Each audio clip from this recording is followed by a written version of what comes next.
Greetings from Podcastville. The Church of What's Happening Now is brought to you by my motherfucking bookie. Let me tell you something.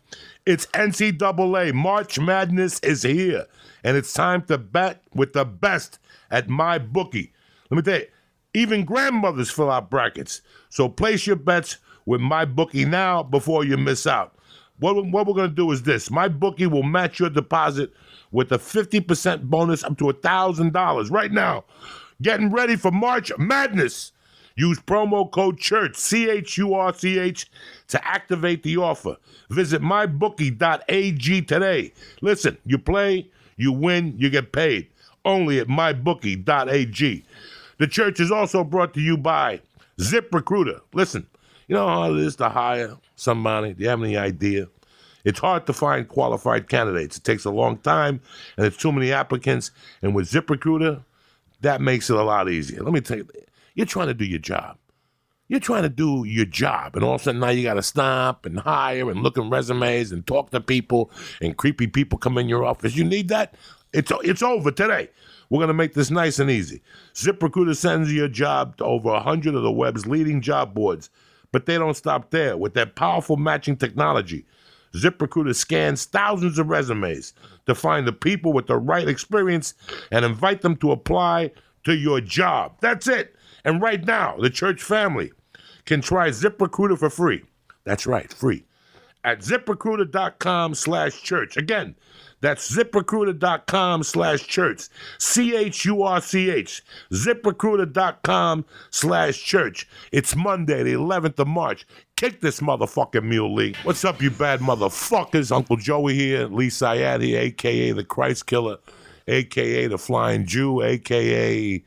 I'm sick. I mean, I'm bronchitis. I don't know what the fuck you're talking about. Anyway, I want to thank the Houston Improv and the people that came to the shows. They were great. 5 sold-out shows. Fantastic. You know, it's so weird. When I was down there Thursday night, a lady came up to me, took a picture, and showed me a picture of me and Joe Rogan. Joe Rogan had hair at the time. It was fucking him. We were kids. It had to be 1999, 98, 2000, around there. And I looked at the picture. You know, I was coked up. I was still fucking doing drugs and whatnot. When I looked at the picture, that's the first thing I know. But I also noticed that, Jesus Christ, I had been going to Houston for that fucking long. That must be awesome. It's, you know, I've been going to Houston since 97, when Houston Lap Stop was the hottest club in the country. You're like, Joey, what does that mean? There was a couple clubs in the area in Houston at the time, but they attracted this weird, you had to give it to Mark Babbitt. He knew how to book a club and where the location was, the people that were coming. It was called Inside the Loop, and it was on Gray, whatever, West Gray, whatever the fuck. And it was just a great neighborhood, and it was a different time. You know, Bill Hicks had started there. Kennison had started there. You know, there was a dry cleaner across the street when they banned Kennison. He put himself on a cross across the street from the club. That was like a legendary spot. You know, it was just such a legendary place to go to because of what had been there before you. And, like, I cut my fucking teeth in that room, you know, and the Lap Stop was the Lap Stop. Then they moved and they switched owners, and it was a nightmare. But the people of Houston were still there. They were still comedy fans. It's like Portland has come along over the years, and Charlotte, and all these. You go to these clubs, and it's exciting. People are excited to see comedy. Where 15 years ago in that area, comedy was just breaking through. Now people are hip. People listen to podcasts. People know what time is going on. But Houston this weekend was to a complete different level. And I just wanted to thank you guys. As usual, I went to fucking Papados. I went to Papacitos. A nice young lady from Pasadena left me a coupon for Chewy's. I didn't get to use it this time, but I'll use it in May when I go back to Dallas and fucking San Antonio, May 3rd and 4th. I'm in Dallas, and then the 4th, I'm in San Antonio. But we'll get to that shit later. For the last 3 weeks, I've avoided a topic on this show for a reason. This podcast is not a platform to drag a dog in here on you. I never want to drag a dog in here on you, especially on a fucking Monday. But we got to get the elephant out of the fucking room between us. February 22nd, I got up that morning and I went to lift and I played with the baby, and then I took the baby to school, and then I went to lift, and I was going to Las Vegas with Kate, and we got to Burbank, and Kate flew out before me, and as I was sitting down on the fucking plane, I mean, the plane hadn't taken off yet, and people were still boarding. If you ever flown in and out of Burbank, they let you walk in through the back of the plane. So while most fucking momos are walking through the front, I just walk to the back of the plane and take a seat in the back, because when you get to Vegas, you're going to have to wait for luggage anyway, and it's always a fucking long walk, so who gives a fuck where you sit on a Southwest flight? So I sat down, and 2 minutes into I sit down, the phone rings, and it's my brother Steve Simone, and he goes, "Did you hear the bad news?" And I go, "No." And he goes, "Brody was found this morning, hung himself." Guys, it was like a kick to the stomach on the plane. This couple got, I don't know, if you've ever been on a plane from Burbank to Vegas, they even wrote a movie about it, a TV show last year about Vegas. It's a crazy flight. The reason why it's so crazy is because people are excited. People are excited to go to fucking Vegas, and every time I get on one of those planes, like the one time the cops had to come on the plane and take 10 kids off. There's always drama on those flights. These are all these people that were ready to go, and here I am sitting in the edge seat crying, like bawling, and I'm trying to wipe the tears and make believe like I got something in my eyes, and I had to get up and go and get tissues from the thing, and I sat back down, and when I landed in Vegas, the phone fucking goes off. You had 6 messages, and every message was worse, and this was supposed to be an exciting night for me. I was on fucking the strip in Las Vegas, and in the car, all I'm thinking about is this fucking kid, and he killed himself, and he was just on the show a couple of weeks earlier, and he spoke about getting off the medication, and I didn't know how to feel, and then I got to the hotel, and Kate was crying because Kate was working with me that weekend, so I took Kate, and we ate dinner together, and I hung out with her as much as I could, and I had a job to do. I had a fucking job to do. I felt like shit, but I had a job to do. I don't know if you guys know this. I suffer from ear infections. I have to take a shower with earplugs in because the water gets in my ear, and then when I fly, I get infections and shit. So I gotta put the fucking things in my ear. So Kate left, and the show was going to start at 8. And when I go to Vegas, it's all about the shower. The shower is always huge in the fucking suite. I love taking a shower because you can sit down and think. And I took a couple hits off the vapor pen. I didn't smoke pot at all that day, by the way. I think I smoked in the morning. But before I took the baby to school, like when I get up in the morning, I always smoke. But I didn't smoke the rest of the day. I didn't even want to leave my hotel room. I felt so bad when I was in Vegas. So I hit the vapor pen. I put the plugs in my ear, and I went in the shower. And while I was in the shower and the water was hitting me and I was sitting there, I thought about Brody's last 10 minutes. Like, what the fuck was he doing? What was he thinking? What was he feeling? And all of a sudden, my heart started racing. I broke down a little bit emotionally in the shower.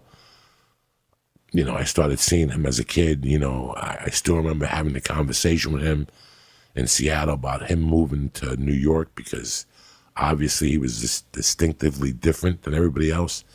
And New York would really accept him the way they accepted him, Mitch Hedberg, So I had this little breakdown. I got out of the shower. I wiped my face. And, I had a job to do, guys. I had a fucking job to do. So I put it in the back burner like I usually do with everything when it comes to that type of stuff, emotions. And I did the show, and we tried to keep it together. We ate afterwards, her, myself, Brent, my instructor over at Subconscious. We ate some late night dinner. We hung out till 2. So I did what I did as a child when my mother died. I kept people around so the pain wouldn't be around. And I waited till I got nice and tired, and I asked them to leave, and then I went to sleep.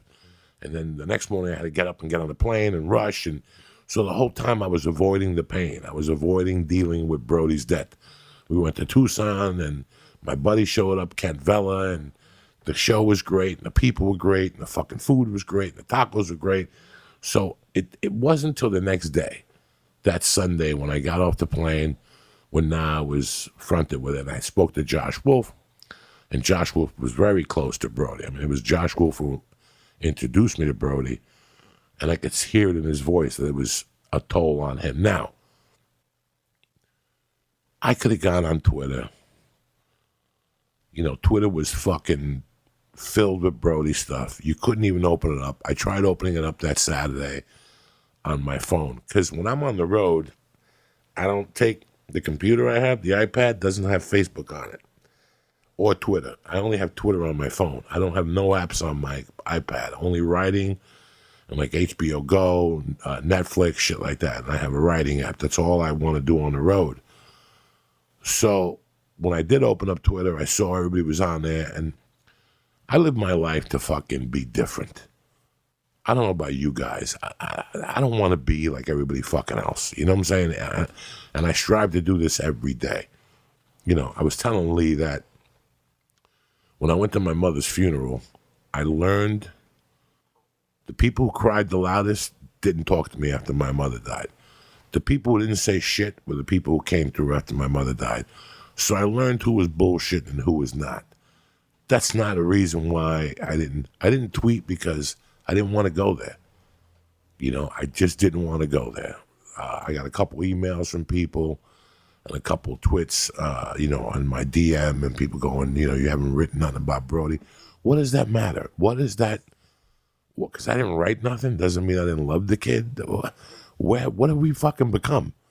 What have we fucking become? That if we don't have to, show our solidarity, we don't care about this kid. I just didn't want to deal with it, guys. I didn't want to deal with that in that level. I didn't even want to mention it on the podcast. I didn't want it in my Twitter feed. I didn't want it in my Facebook feed. I wanted to feel it in my heart. I didn't want to write anything down that I would regret later. That was number one.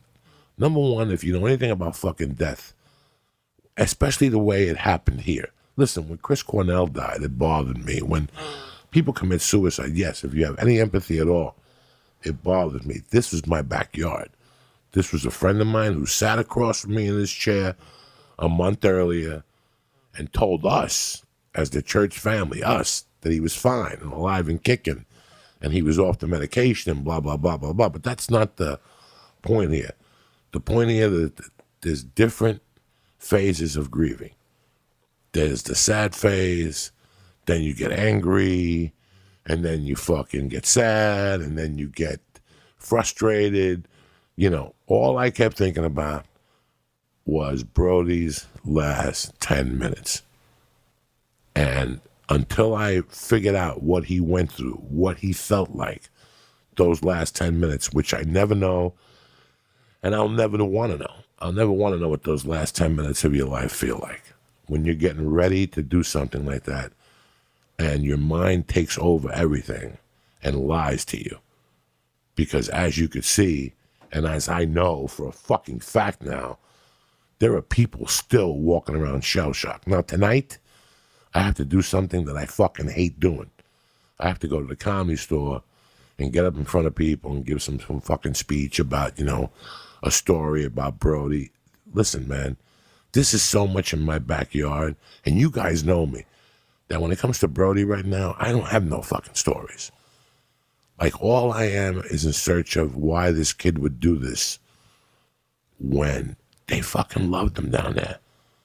They loved him at that Comedy Store. They loved him. He was part of the store. He was Mitzi made him. Mitzi fucking put him on. He was one of those guys that, like Don Barris, you're a part of the fucking store. You will be a part forever. But again, nobody really knows nothing until you lose something. Tonight I got to go down there and I got to talk in front of, and I don't even know what the fuck to say. I don't know what the fuck to say. I haven't processed this death yet. This is my weakness in life. You want to know what my weakness is? Death. Because every time somebody dies I'm close to, I drag the other 15 people that died through it.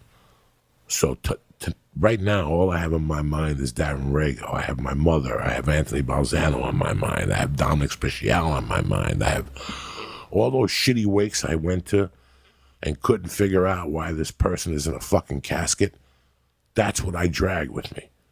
I couldn't figure out at that early age in the 8th grade why this fucking 13-year-old kid that never did nothing to nobody was in a fucking casket. Then a year later, I had to look at my mother and think about why God would take away somebody's mother.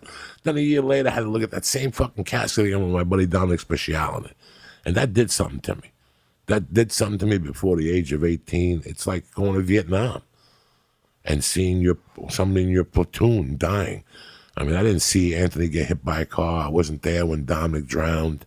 You know, I was there to find my mother, but that's what happens. I drag all that shit. So for a few days, like right now, I can feel my blood pressure going up just talking about it. Because I drag all that shit. I drag Darren Rago in there. I drag this girl in high school that I just thought about today, that she was good friends with a friend of mine and shared a lock with me. She died my senior year in a car accident. She got trapped in between a fucking tree and a park. Who the fuck knows? But I think about all these people. That's why every Monday today, I fucking go to my, when I wake up in the morning on Mondays like I did this morning, I'll go to the altar, my spirit altar, and I change the water and I'll light a candle to give all those spirits light, just to let them know I'm thinking about it. And now Brody, we lost Marilyn Martinez. We lost Marilyn Martinez's husband. We lost Freddie Soto since I've been at the Comedy Store. It's a part of life, but this one hits a lot more. This one hurts and stings a lot more because it's the first time a friend of mine that close has taken his fucking life. And I've had other friends who have tried to take their life, but no, this one, it hurts. It bothers me. Like I said, I wanted to not put this on the podcast, but since we're doing the memorial today, I mean, they're closing the Comedy Store. They're going full boat tonight. I for days I thought about fucking mysteriously getting sick today because I didn't want to go down there and talk, but I have to. I'm at an age now that I have to stop thinking this way. I have to go down there. Like, I didn't go to Mitzi's. I didn't go to Ralphie's. When my buddy Jimmy Burkle died, I didn't go to his. There were reasons behind it. I could have gotten on a plane and gone to Burkle's and gone up there and talked. And I just don't like dealing with that type of shit. I still have Burkle's number in my phone. I still have Ralphie's number in my phone. I still have Brody's number in my phone. I don't like dealing with it. That's where my weakness is. When it comes to death, I dealt with enough. I'm not in the mood to fucking deal with it. And then I'm sitting there thinking about this medication problem we have now in this fucking country. It's not only the opiate problem. These people's minds, why the fuck would somebody like Chris Cornell do a show and then go to his fucking room and hang himself? I just don't understand it. I understand CTE. I understand all these things. But again, Joey, you haven't been there. You don't know what depression is. You know what? Between us as a family, I've had bouts with it. Now, from what I've read about after Brody, I've had bouts with it. But being from the cut that I am, I can't let it overtake me because I don't have the time. I never really had the time to get gloomed. I think I went through a bout of depression like in 84, and I also went through a bout of depression in 2006 that ignited my drug consumption, which made me fucking quit, which is why the reason I'm still here today, because I've been clean 11 years from all those type of fucking drugs. But that depression after The Longest Yard, that nothing happened. That I felt like all the years of comedy, fucking 15 years of comedy, and now I hit the movie I'm supposed to hit, and nothing happened. And I went into a funk.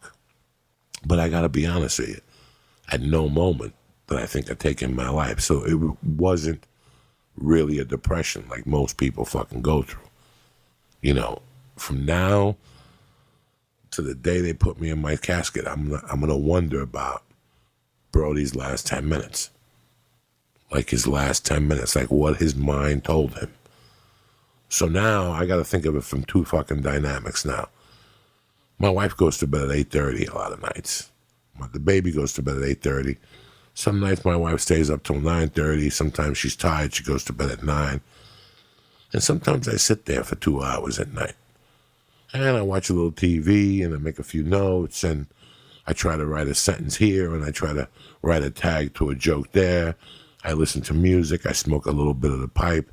But now I'm starting to get scared if one night my mind's going to play a trick on me. I obviously have no idea. I think the difference is that for Brody, it seemed like he didn't get the breaks between the depression. Like, to me, if I had to guess, it was just it finally got to be too much. Like, it's not like he went through periods of happiness. Like, I think that's what gets you. You know, but was he lying to us? You know, for starters, let's put our fucking cards on the table here. I'm the type of guy that there's nobody that's that nice. You know, people who are too nice always make me fucking nervous. So when somebody comes up to me and they're talking to me about positivity and this and this and this, there's to a point that I fucking shut down. Like, I really do. It's too much shit talking. Just don't show me the positive. Don't tell me about the positive. Show me the positive, you know? So somebody tweeted me last week. Over the last couple of weeks, people have been tweeting me, and I guess, you know, they've been gone back and listened to all of Brody's appearances on the show, primarily the last one. And a lot of people have said, what the fuck? Didn't you know he was off the medication? Now, again, I don't know the mind of a depressed person. You know, listen, for me, I got to tell you guys something. Comedy saved my life. Comedy saved my life. Comedy saved my life.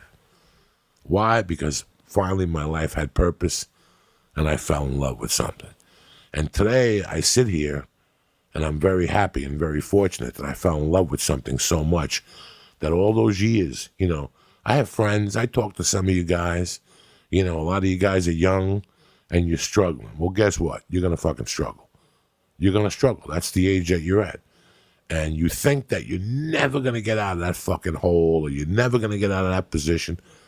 And I got news for you. You're wrong. If you believe and if you fall in love with something, if you fall in love with something so deep and you believe in it, it will give you the dividend. So, in my mind, he was doing great, guys. Guys, he was doing great. Yeah, but Joey, he's not Sebastian. He didn't sell out 4 shows. The mass. He was doing great. Okay? Let me tell you something. From 2000 to 2005, 98 to 2005, I had a very hard time in this town. What hard time did you have, Joey? Rejection. I didn't go to Montreal. I was never part of the fucking Rat Pack. There's not an improv in the country that has my portrait on the fucking wall. I learned to live with it. It wasn't my calling. I didn't know what it was. Did I quit? No. I didn't quit. I kept doing it. And I kept writing. And I kept doing it. And I'd pop a little TV show there. And I'd pop a little TV show there. And still, nobody ever invited me to comedy. Nothing. Nothing. You look at all those, nobody fucking talked to me. But Joe Rogan talked to me. Ari Shaffir talked to me. Red Band talked to me. Duncan talked to me. You know, Paul Mooney talked to me. Eddie Griffin talked to me. And in my world, where I had come from, shit, that was worth more than any of that shit. That was worth more than any of that shit. Bringing up Chris Rock in the main room Christmas week and him fucking turning around and talking about me on stage that while you motherfuckers are watching all these big names, you better watch this motherfucker. And my wife, who was my wife now, at that time was my girlfriend, I remember her coming home and going, did you hear what Chris Rock said behind you tonight? That everybody's looking at the wrong comics, they should be watching you. That meant more to me than a fucking Academy Award. If you, listen, that meant at that time, that night, I didn't even do coke that night. I was so excited. I couldn't even fucking sleep that Chris Rock was talking about me. So for a guy like me, comedy saved my life because I never really had nothing else. I never really had nothing else that I was good at shit, but I didn't want to put the work in. I didn't want to put the work in. Comedy, the work was easy for me. It was very easy for me. It was very, it came naturally. I understood what I had to do. So this whole time, I'm thinking that Brody's the same guy I am. I'm thinking that, wait a second, we're out of the fucking weeds here. We're at the store. We're getting spots. And he was Captain Midnight at the fucking store. You know who was Captain Midnight? Sam Kennison. Sam Kennison had that shit that he went up at midnight. Brody was Captain Midnight. I'm not even Captain Midnight. I don't want to be fucking Captain Midnight. Brody was Captain Midnight. Paul Mooney was Captain Midnight. That's who went up at midnight. Special fucking savages go up at midnight. They want to go up at midnight. They request to go up at midnight. So I thought he had something. There's no way. Listen, in my darkest moments, when I was in a hotel with $6, I had a show that night. That's all that mattered to me. I had a fucking show that night. And in 3 or 4 hours, even though I was broke, nothing was going on, I didn't have a girlfriend, I was living out of boxes, I had a show tonight. And in my world, that's all that mattered on a daily. If I had a show and had a way to snort a couple fucking lines, are you kidding me? And I could eat a Subway sandwich, a veggie and cheese, I'm good to go. I'm in love with comedy. So I thought when Brody came in here this last time, he looked good. He acted normal. I was around for his first bout when Zach Galifianakis had a call around. The police arrested him, and they took him to the fucking mental health place for a couple of days, and he was observation, and he came out, and he was like, I'm back. He had a new lease on life. So he pulled the wool over my eyes. That's another complete part of the grief program. It's like the guy that you talk to and tells you at 7 o'clock at night that he's fine, he's been going to AA meetings, and then the next day you realize he fucking shot a hot fucking load and now he's dead. Wait a second. I saw him last night at 7 o'clock, and he told me he was just coming back from a fucking AA meeting. That's the same way this took us. That's the same way this took me. What? Because you told me a couple weeks ago that you were thinking about his last 10 minutes, and that really struck me. That's a dark place to go, even just for you. Like, most people get sad because he's not there, and I wish I could have helped, but like that's a really dark place to go. Is the last 10 minutes? Like, why do you think that came to your mind? Because I wanted to know what was in his mind those last 10 minutes. While he was tying a rope, or figuring out where to throw the rope over to hang himself, or putting the noose over his neck and pulling on it to see if it was on tight. Like where his mind went. And it was funny because the night or the night after Brody, that I got the news from Steve Simone, I was watching FX and Concussion was on with Will Smith. It's a football movie about a doctor who discovers CTE in Pittsburgh with all the Pittsburgh Steelers and stuff like that. And, Junior Syatt was fine. He was fine that morning or something. He was with his daughter, I don't know. And then he went and shot himself. I want to know what he was thinking his last 10 minutes. The last 10 minutes for Brody Stevens, I don't know if he was at the store the night he hung himself. I don't know if he had come home from the store. I don't know if he had gotten bad news. Some people said it was comments that people had made about his special. I think Brody had thicker skin than that. So the last 10 minutes of his life, listen, okay. A couple of weeks ago, I'm sitting at the dinner table with my wife, and we're talking about fucking her going back to Nashville for Easter week or some shit. We were just looking around the calendar to see when it was a best week for her to go. And well, my wife does everything on her fucking phone. So right there at the dinner table, she goes, the plane tickets are this much money. I think there was $676 for her and the baby to go back each. And she goes, if I wait till this time, they go down to 440 or something like that. It wasn't really a big deal.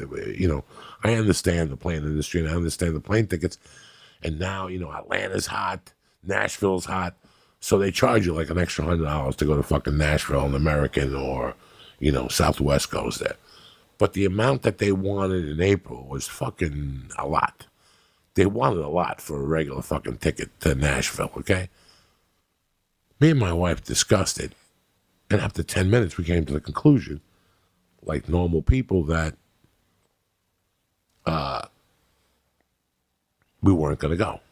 So in 10 minutes, we decided that we weren't going to go. And that was a decision that we made. Let me break it down more for you guys, especially men that listen to this podcast. You ever go home with 3 beers in you and you start calling chicks to come over? And you start calling them and calling them and calling them. And one chick is 45 minutes away and the other girl has to get ready. And the other girl won't come over unless you have cocaine. So now you got to call your drug dealer, but he's at a bar. And all of a sudden you just take your dick out, jerk off, and you go to bed. And nothing fucking happened. That's the same thing I thought about. Like, let's say he got home, he took the noose, he fucking made it, but he looked at it.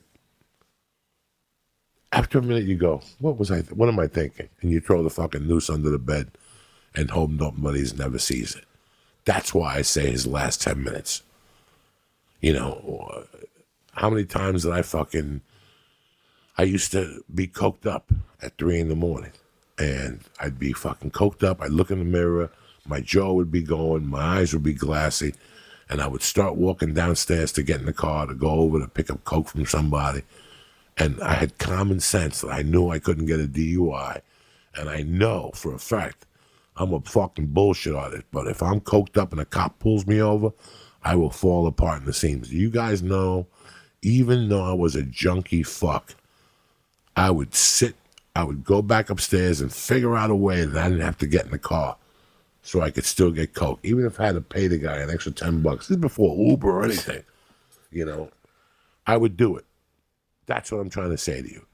His last 10 minutes, even if he thought about it for 9 minutes, and the last minute he goes, fuck this, what am I fucking thinking? That's why I said the last 10 minutes. Because this just didn't listen, Chris Cornell did a fucking show. Got off the stage, called his wife. She felt his voice was his tone was he was slurring his words. She called the security guard to check on him, and he had hung himself. So what was Chris Cornell's last 10 minutes like? He just got off the phone with his wife. What do you tell your wife when you have kids? Hey, honey, I love you. I just finished the show. It was great. I'm going to go upstairs and maybe get a late night bite to eat, and I'll call you in the morning when I wake up. Don't forget to tell whatever my daughter's name is, Mercy, to have a good day at school. And don't forget to tell my son that I love him. Okay? You say those things. So now, in between that phone call and going up to his hotel room, where did his brain snap and tell him to get a belt and hang himself? Where? That's the question that I have. What happened on the way up? Now, one thing that people have been saying at the Comedy Store is that he went off his medications and then he went back on them. And that could be something. It's like what's going on now in America, that people do heroin and then you get off the heroin and then you go back on the heroin, but you do the same amount you were doing and your tolerance went down, so it's a hot needle, now you die. Is the medication work the same way? Oh, you're not supposed to go cold turkey. That's a very serious thing. So once you're on that medication, you're on that medication forever, and they have to keep twerking. And they can get you off of it, but it's supposed to be like a multi-week process. So isn't it better if we just don't go on the medication? Is this medication, this and that? Because all I hear about a dear friend of mine called me about 6 months ago and said they prescribed Zoloft. But when you see the commercial for Zoloft, I think it's an antidepressant, it tells you you're going to have suicidal feelings and suicidal thoughts. You know, the pill did not take cigarettes. Like if you want to get off cigarettes, Tranquil, whatever the fuck it is that Ray Liotta does, they tell you you're going to get suicidal tendencies. I don't know if you ever smoked cigarettes and you quit. You think about suicide on its own. You don't need a fucking pill to get you that. When you quit smoking and you do those first 3 fucking days, you think about fucking putting a bullet in your fucking head. It's the worst feeling in the goddamn world. But, you know, what my point is why would they prescribe this medication if it has suicidal tendencies? If it even brings you to that, these are the questions that I have. And I'm not a doctor. And yeah, I've looked into a couple things even before Brody died. Even before Brody's death, you know, I would stay up late and look at the internet some nights about depression. You know, that they did a show about the dark side of comedy on CNN. And it had me fucking going. When Robin Williams died, I wasn't personal friends with Robin Williams. I had met him once at the Improv, and I saw him one night at the Comedy Store. I didn't know him personally. So yes, it affected me because I have the mind of a comic, and you're telling me that this is susceptible amongst comics. When I watch that dark side of comedy, you know, and the dark side is depression. That's what they all kept talking about, was depression. So, you know, so now in my older age, this is what I worry about. Like, this really scares me, that what happens to me now between 9 and 11 at night, when I'm on 9:30 to 11, when I'm home by myself, and my mind goes into these places that, and my mind never goes into weird places. I never let my mind, I told you guys honestly the truth. I thought about suicide 2 times. Once it was after my mother died. And I think the other time, no, I think it was after my mother died. And once when I was going through that cocaine thing and I was homeless in 83, 84, I was really putting myself in a rut. I didn't know where I was going to go, and I didn't know, and I went to bed thinking about jumping off a bridge, but obviously I didn't have the balls to, so I never fucking did. The closest I came to feeling suicidal was that Christmas holiday of 79. That was the closest because the pain was overbearing. But obviously it wasn't that overbearing at that age compared to what Brody was going through, you know. I really wanted to do this podcast for the last couple of weeks, but I wanted to be prepared. I wanted to be prepared emotionally. I didn't want to bring a comedian in here and break down the life of Brody and showing us crying. That's not what I wanted to show you people today. I just wanted to talk to you about those last 10 minutes. And if you ever go there, I want you to know that seriously, you have fucking options. Okay, you don't want to call a suicide hotline. I remember my buddy one time who was snorting coke. And he called cocaine hotline. As we were snorting the coke, we were going on a 2-day binge. And we're sitting around a table, and he's staring at the phone every couple of minutes. And he kept saying under his breath, "Lord, please help me.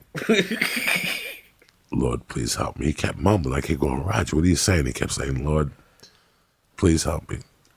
Lord, please help me." And he would do another line. There was this guy that every time he'd come in the room, he'd go, dun, dun, dun, dun, and he'd open up a package. There was like maybe 2 or 3 grams of coke, and he'd put it on the table. I forget what the guy's name was. This guy did it 10 times that night. And we were 6 of us sitting around the table. We were to the point we weren't even talking to each other. We were just staring at each other. Everybody was sweating. Everybody smelled bad. There was chicks in the living room. We couldn't even talk to them. We were so fucked up. And Roger kept looking at the phone. And finally, he just gets up out of his chair, grabs the phone, and dials fucking cocaine. They had a cocaine hotline? They had a cocaine hotline in 83, right? And he called, and he's like, "Cocaine hotline, I can't stop snorting." And the lady said, "Call me back when you stop snorting." And he went off on her. What the fuck do I need you for when I stop snorting? By that time, I'll be sleeping. I don't need you. So I'm not talking about suicide hotline. There are people you could call, but listen, the people around you are the people that you have to call. Just one person. It's got to be the most embarrassing fucking call in the world. For somebody, I can't even imagine being there. But if it saves a life, that's all that matters to me, guys. What the fuck are your friends there for? See, again, this is the fourth level of grieving. There's so many levels to grieving. My mother's going to be dead 40 fucking years this November. And at the end of the day, when the baby's sleeping and my wife is in bed, and I just got back from the Comedy Store and I stopped in Yum Yum Donuts to get a bran muffin, at the end of the day, I always think about my mom, or I think about, what the fuck happened. Like, I wish she could be around to see my fucking daughter. So the grieving process never ends because it comes in different levels. Like I said, first it's anger, then it's pain, then it's questions, then it's frustration, then you get pissed at the person. Like right now I'm in the phase that I still feel sad over what Brody did, but I guarantee you, in about 8 months, I'm going to be a little fucking pissed off. Somebody's going to come in here and we're going to be doing a podcast. Somebody's going to bring up his name and I'm going to say something fucked up because that's what happens. You go through different levels. At first I was in shock over my mother dying. And then I'm like, how the fuck couldn't she take care of herself when she knew she had a fucking kid? And then you just realize that when you have an expiration date, my friend, how you go is, I don't know how you go, but we all have an expiration date. So you go through that fucking part of it. I feel bad for Brody's family. I feel bad for Brody's immediate family, which is us at the Comedy Store. My suggestion, and I'm going to talk to Steve Simone about this, is that we do a big benefit show, and we call it the Brody Stevens, whatever fund. I don't want to give it a fucking name or something. And I'd like to get a psychiatrist that's well known in the Hollywood area. And if a comic needs to talk to somebody, we could dip into that fund. They could build a Comedy Store and the fund could pay for a therapy session or 2 or 3 or 4, whatever is needed at the time. That's the only way we're going to stop this shit from happening. Listen, you guys know my reputation, that I check in with people. I also try to check in with people that I see have a reason to go off the reservation.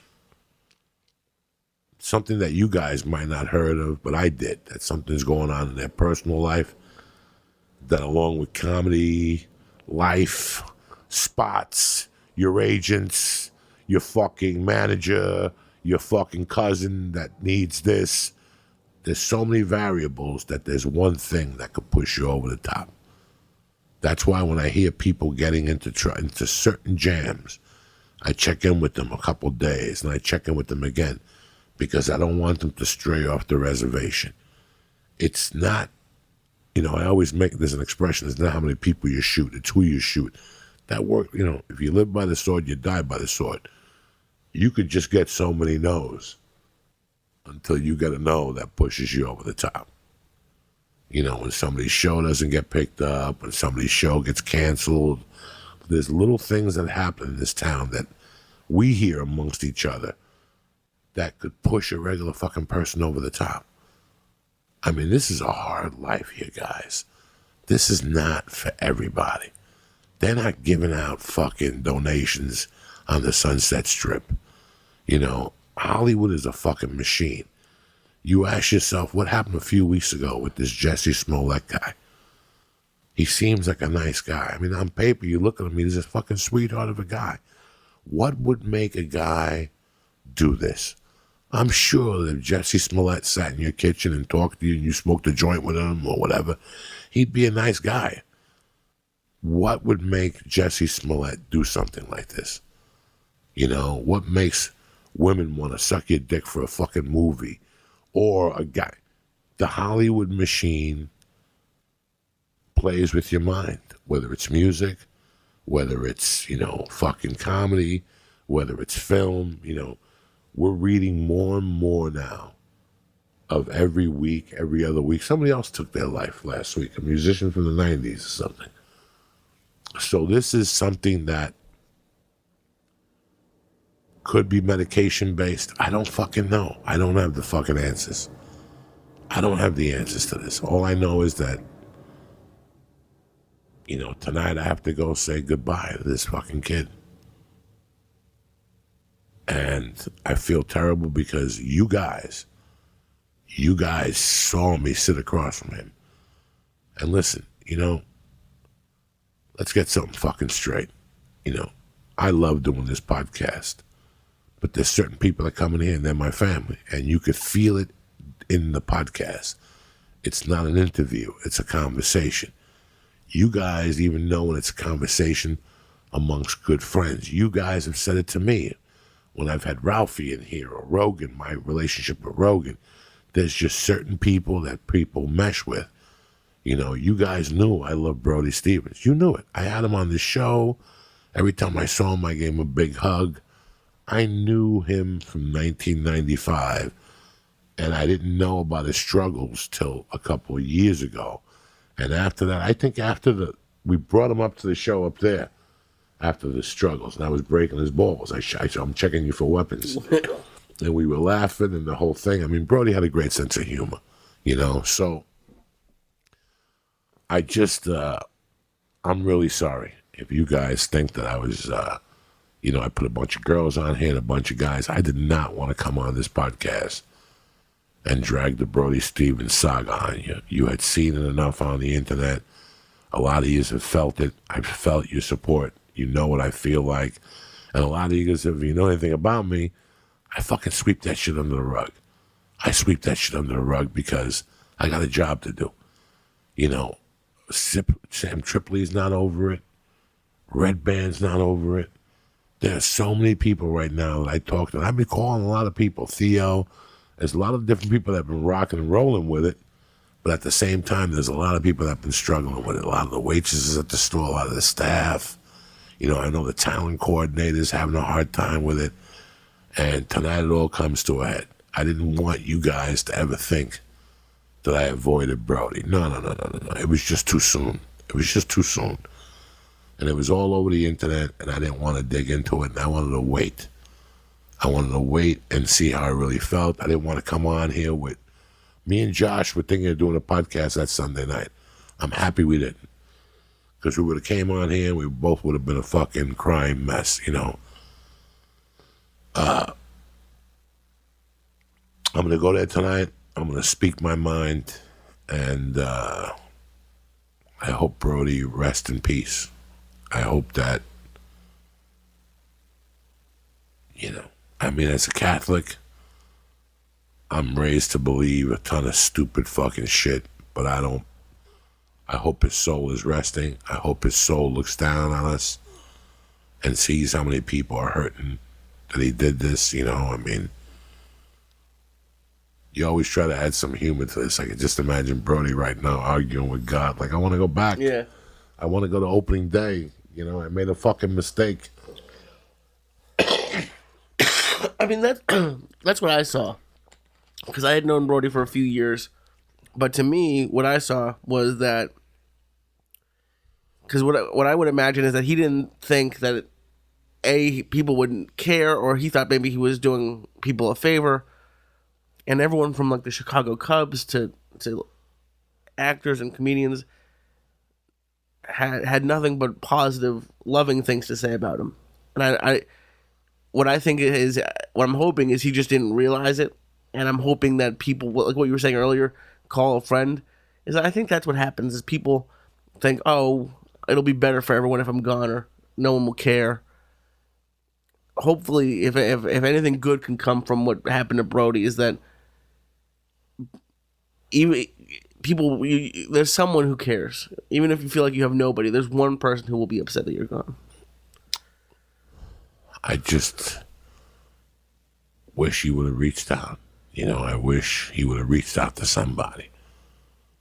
Like, he had so many people he could have called. He had just done a few podcasts that week, and nobody saw nothing. This is why this is so hard. This is why this grieving process is going to be so hard, because nobody fucking saw it coming. Listen, Ari once told me that every time he saw Ralphie, he would always hug him really hard, because he always thought that that'd be the last time he saw Ralphie.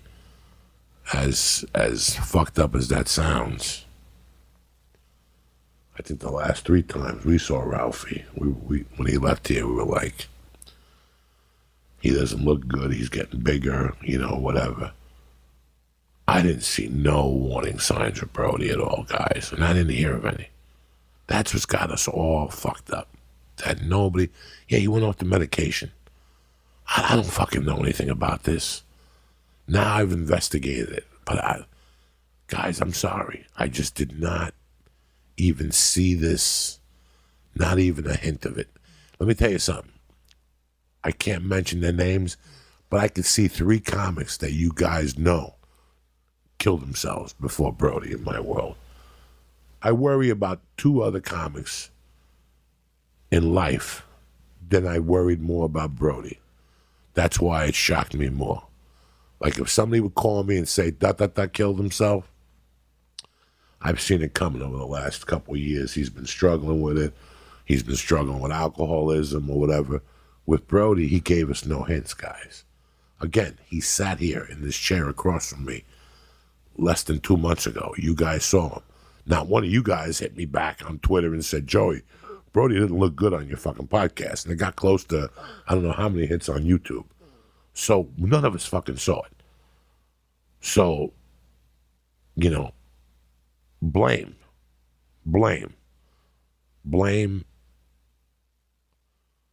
I would love to be one of those people that could say that, I couldn't have changed his mind. Nobody could have changed his fucking mind. That's why those last 10 minutes are the ones that fucking destroy me. Whether it was Brody, whether it was Chris Cornell, whether it was the other singer that killed himself, those last 10 minutes when your mind just goes left and keeps pushing and pushing and pushing and pushing and pushing. Like I'm saying to you guys, let me call 3 girls. You're horny, you're drunk, you're pushing. At one point you go, it's not going to happen. Let me just take my dick out, whack it off, and then you go to bed and you wake up and all 3 of them showed up. And they were all, you know what I'm saying? It's one of those things. Those last 10 minutes are what destroyed me about Brody.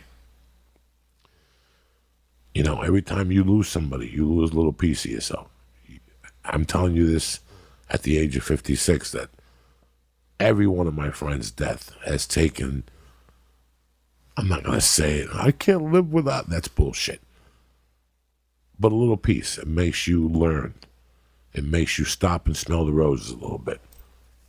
When Ralphie died, I immediately fucking looked at my life and I looked at my time.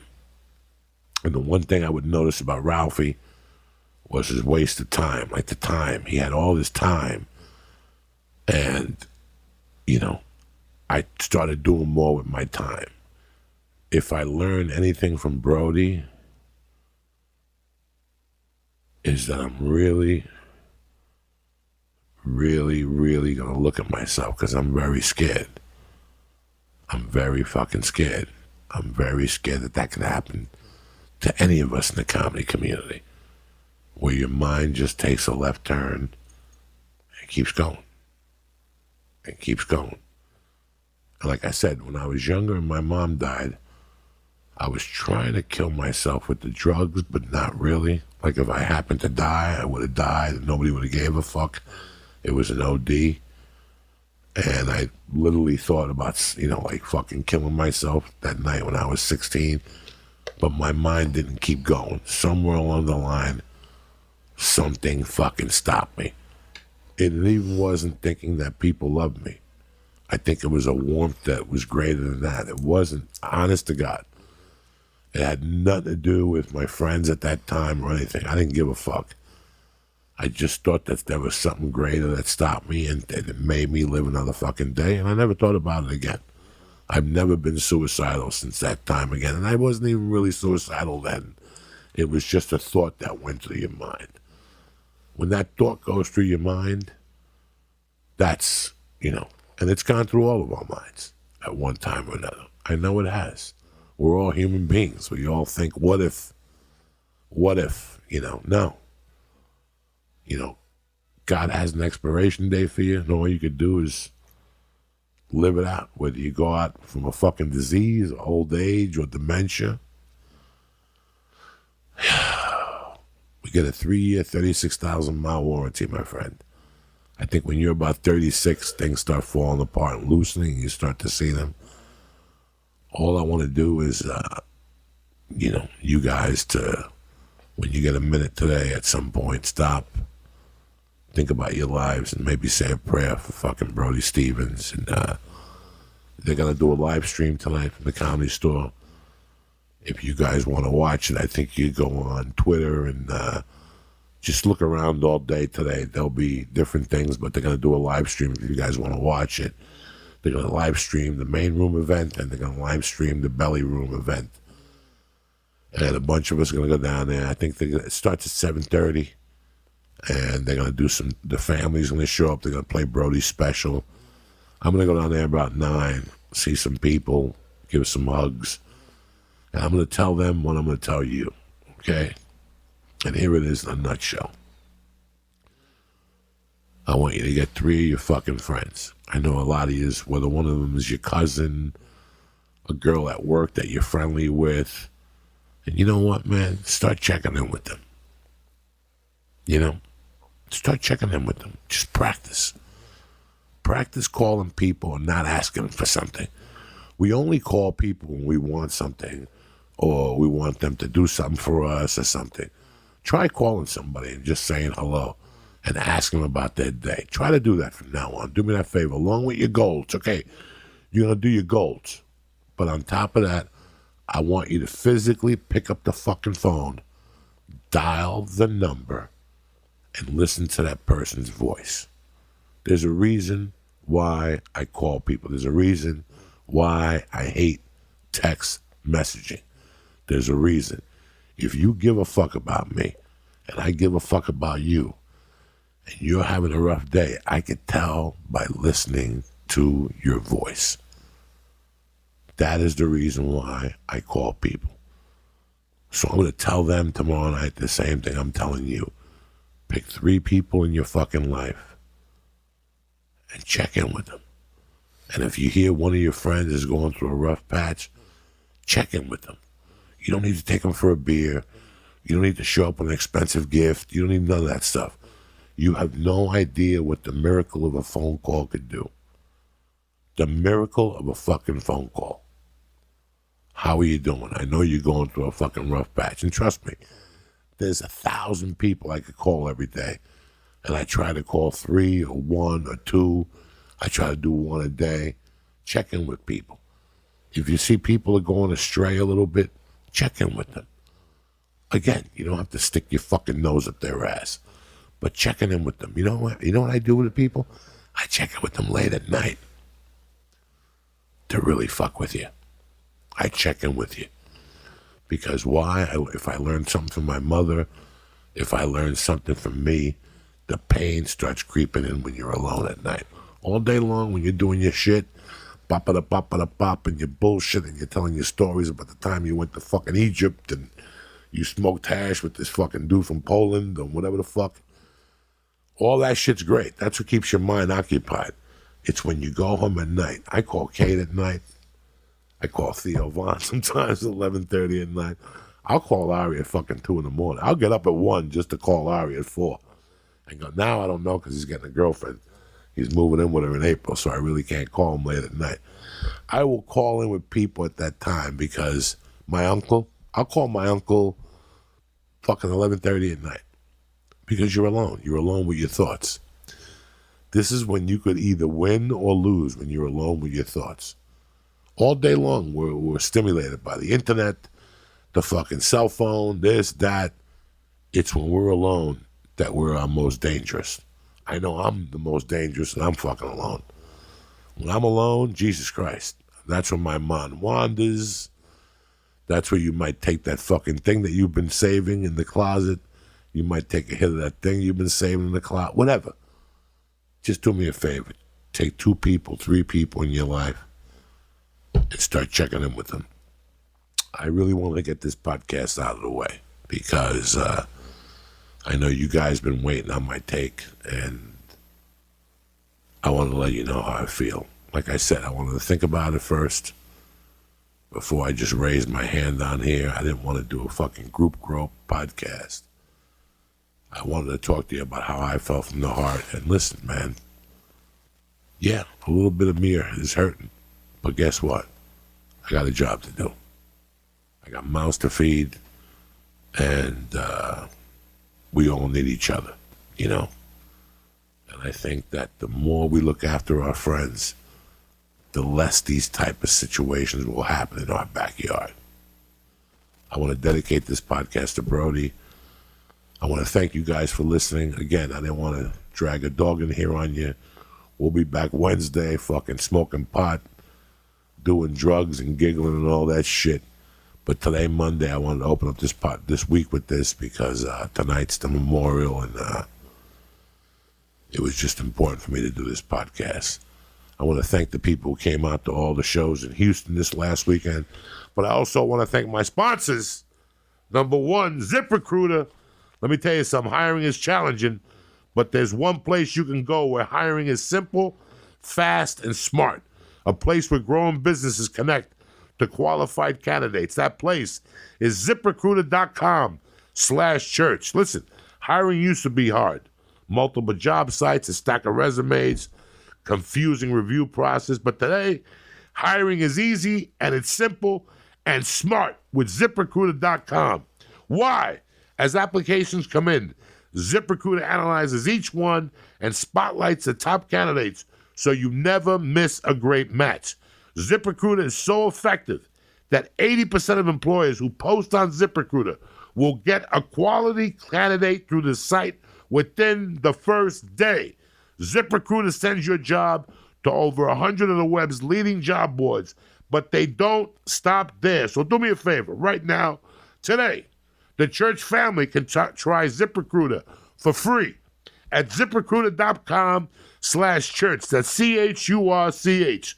ZipRecruiter.com/church. Right now, I don't care how small, how big your business is, if you're a family of the church, you could try out ZipRecruiter for free.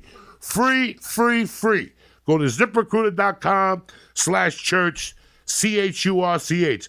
That's ZipRecruiter.com/church. Bitches, fucking March Madness is here, cocksuckers. Lift the rock. Brackets, first round upsets. It's the Final Four. Now, this is the best time to bet with my bookie. Would you rather sit on your office desk or call out sick and binge on NCAA tournament games and junk food? Like that's even a fucking choice. But sometimes it feels good to be bad, especially when it's with someone you trust. Now, if you're looking to place a bet this fucking March Madness season, you're doing it through fucking mybookie.eg. Is it .eg? AG! I'm sorry. I forgot the fucking reefer's getting to me. They've been in business for years, and they've been growing like wildfire, all right? The best part is they pay out fast. So when you call that 12/5 upset this year, make sure to celebrate. You'll be pocketing cold, hard motherfucking cash. March Madness is the most exciting, action-packed sporting event of the year. Even grandmothers fucking fill out the brackets. So do me a favor. If you're going to place a bet, place it with my bookie now before you miss out. What I'm going to do for you is this for March Madness. My bookie will match your deposit with a 50% bonus up to $1,000. Joey, what are you saying? You put in $1,000, they put in a nickel. How's that for you? Use promo code CHURCH, CHURCH, to activate the offer. Visit mybookie.ag today.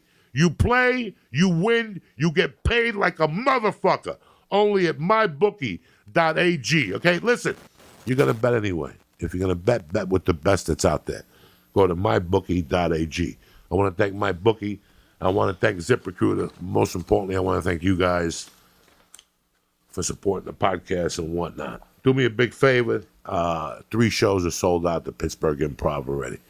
If you're going to get your tickets, get your tickets. I'm there between March 4th and the 6th. I think Saturday's all sold out and Friday late sold out. I might add a Thursday show. I'm not sure yet because I can't get a fucking direct flight. Number 2, 419, Fitzgerald Theater celebrating pre-420. And then 420, I'm at the Pabst motherfucking Theater in Milwaukee. How's that for you cocksuckers? That's all I got coming up. That's it. It's a slow month. I'm doing some other things. But most importantly, we're doing it fucking right. I love you guys. Thank you for this podcast today. I want to dedicate it to Brody Stevens. I wish he rests in peace. And as you guys know, we're all going to miss him here on the Church Podcast. I'll see you guys Wednesday. Tip-top Magoo, ready to motherfucking go. Kick this mule, Lee.